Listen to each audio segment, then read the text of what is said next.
YouTube channel. My name is Layla Hardy and I am a mom of two, as well as postpartum coach and fitness coach. So here today, I just want to go over C-section, what to expect before, during, after, and just basically an overall experience that I've had with two C-sections so far. So one of the C-sections I've had was emergency C-section, and my second C-section with this one was a planned C-section. I have two different stories obviously, but I just wanted you ladies to know what it's like. I definitely wish I've had some type of information. I was able to prepare for what to expect during C-section and before and after. I definitely did not do my research. Obviously, there's a lot of videos on YouTube that you can watch. I just felt inclined to share my story personally. Don't be me, do your research. Do research for both, right? Do research for vaginal, do research for C-sections. So that way, when you're going into the birth experience, you're just open to let your body take you wherever it needs to take you, and most and foremost, getting your baby out healthy, safe, and you being safe and you being healthy, right? Like all of those things should be the top priority. At the end of the day, whatever experience you are going to have is not a bad experience or a good experience. It just is. It's just an experience of getting your baby out into the world. If anything, it's the most magical thing out there.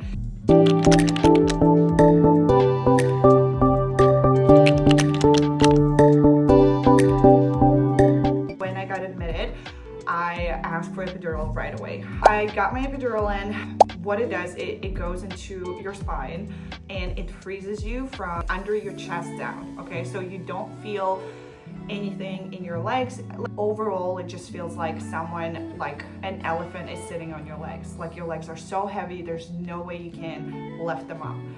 That's kind of how that feels. I was able to just relax. I actually wanted to take a nap, but then I was just so excited because my midwife was like, I see the head, you know, like the top of the head in my vagina. So I actually asked for a mirror, and then I wish I didn't ask for a mirror. I tried to push, but then my midwife noticed that my baby's heart rate started either going up or down. The doctor told me that I basically have two options. They're either gonna vacuum her out, or, which sounds just really scary to me personally. Not saying that if you go that direction it's a bad thing. Like I said, there is no bad thing during birth. There is a safe thing for you and your baby, and that's the only thing that matters. Let's go with a C-section option, because the safety of my baby matters more to me than anything else, than like some scar that I'm gonna have.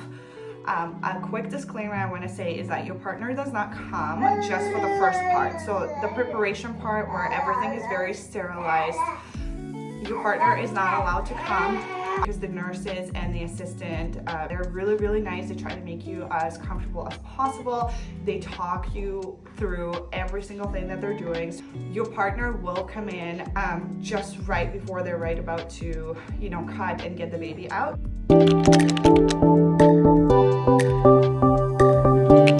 Once they wheel you in, the room is pretty sterile. Okay, it doesn't look, you know, warm and comfy.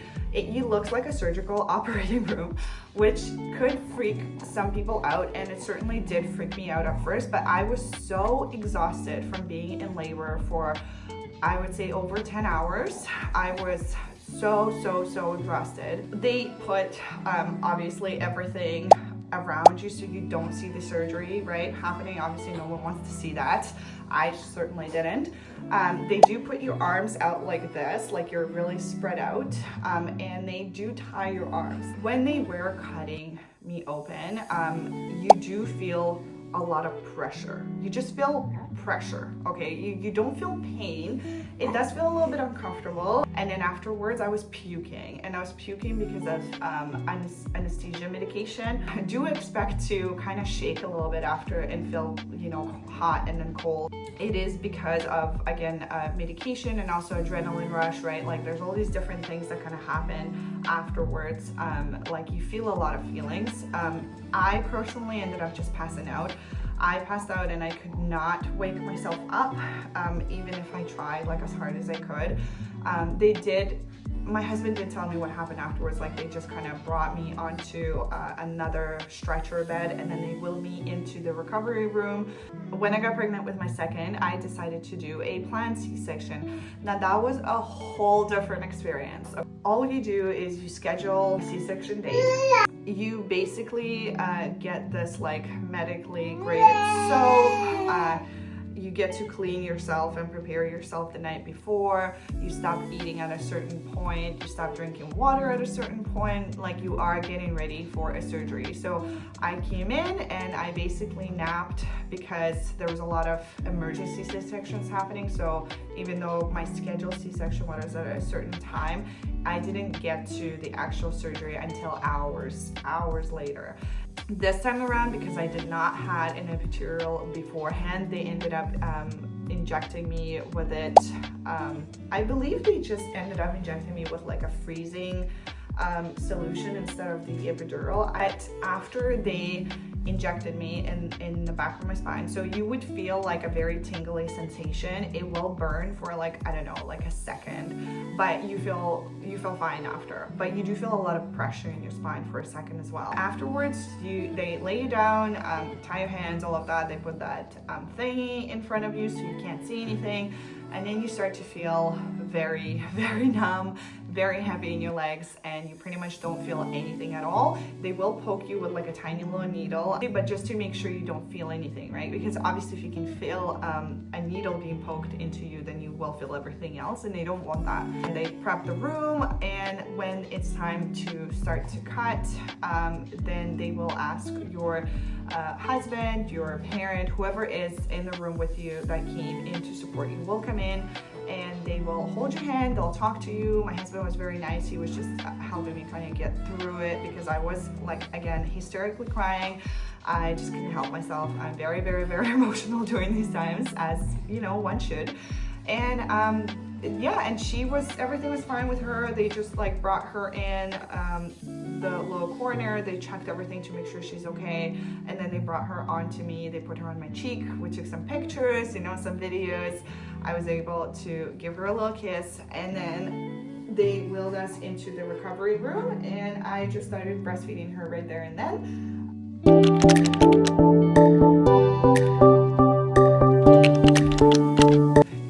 Put the catheter into you, so because obviously you aren't able to pee on your own, you are quite frozen. You do have to take that out of you in the hospital after the surgery. I think they take it out about 24 hours after the surgery, and then you have to go and try to pee on your own. And that is the most hardest thing to do, honestly. It is definitely one of those things where you should get an award if you did pee after giving birth, because it's hard. They do also encourage you to walk after about 24 hours. Getting up, walking is the best thing for your recovery. Even the recovery was, with my first, was brutal. I was not able to walk to the bathroom. I wasn't even able to put on my underwear by myself. My husband had to help me with everything. I do have to say that first shower hits differently. After you give birth, I was discharged with my first after about 48 hours, and then with my second, because it wasn't an emergency and I had a toddler at home, we were discharged 24 hours, and it was by our choice. You do be able to stay in the hospital for at least 3 days after C-section, but your hospital might be different. I do wish I took advantage of that third day. I honestly felt like I could have stayed in the hospital for a full week. I was so distraught. I was scared. I didn't know what to do. Everything paired up with the fact that you have this newborn baby. You will feel very, very sore. You do have to stay on top of your pain medications. If you don't, you will feel the pain, and it is quite intense. But it is only for the first 2 weeks it's like that. It does get better, but the third week you start to feel a little bit normal. I promise you it does get better. With my second, I just ended up, practicing walking everywhere on my own. I didn't even wait for the nurse to kind of come in because I kind of already knew the procedure and everything. With my first, it was really, really, really hard because you're not only recovering from a C-section, you are recovering from labor as well. And I just felt very, very weak and in a lot of pain, but the medications did help. Do prepare that you will feel pain if you laugh, sneeze, cough. Any of those things will give you pain because you are still quite tender in that area. But like I said, by 3rd week, you should start to feel a little bit better. Now, you shouldn't be driving or going up the stairs or carrying anything heavier than your baby when you first have the C-section. I personally think it's a good idea to get one of those where it's like a car seat stroller situation, especially if you're having a C-section, because I just feel like it's a lot easier. Also, one of the things they don't tell you is you will see your surgeon 6 weeks postpartum, and that's it. So that to me was a huge shock. Obviously, if you're having some like redness, puffiness, and there's like something, it doesn't look normal at your C-section, then definitely go check it with your doctor right away. You don't want any infections to happen. Also, during your first shower, or just the first 3 weeks, be careful around that area. You don't want to actually like rub anything in it. You don't want to rub the soap. You don't even want to touch it. You can just pat it with a towel when you come out, but you don't want to accidentally open it up or anything like that. When you get to about 6 to 8 weeks postpartum, I would suggest doing a mobilizing massage. For your C-section, you can use some oils with it, so it's not just like dry skin on dry skin, or you can do it when you're in the shower. You do that to break up any scar tissues that gets built up. There's some adhesions that can happen as well, which will like bind to your like bladder and other organs while it's healing. Again, you did have a lot of layers cut, so you do want to make sure you're mobilizing your scar. I will put up a video on how to massage your C-section, but I definitely recommend it to all of my postpartum mamas that are inside my coaching. I always try to make sure everything is mobilized, everything is moving. I just want to let you guys know that mobilizing and massaging your scar is quite important. It's okay if you don't do it because you just don't feel like, friends with it. I honestly didn't touch my C-section for a full year until I was ready, because with my first, again, there was just so much trauma revolved around all of it that I was like, I just cannot even friends with it right now. But you could just kind of hold your hand on it, you don't have to do anything. You could just slightly touch it, become friends with it first, and then eventually start to massage it a little bit and mobilize it a little bit more. Just be nice to yourself those first 2 months.